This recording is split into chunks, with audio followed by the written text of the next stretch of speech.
Hey guys, welcome to Techies Guru. Today we'll be learning how to turn off two-step verification on WhatsApp, and now let's dive right in.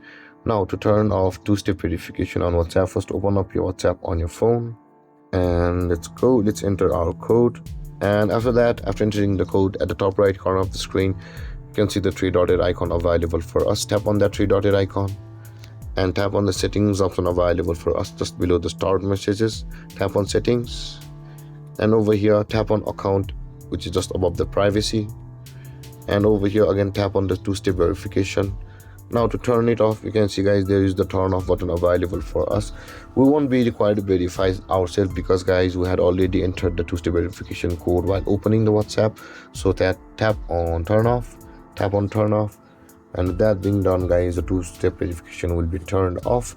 And guys, this is how to turn off two-step verification on WhatsApp. And if you have any confusions or questions regarding the topic, feel free to comment in the comment section below, and don't forget to like, subscribe and hit that bell icon for more videos. Thank you for watching guys. Peace.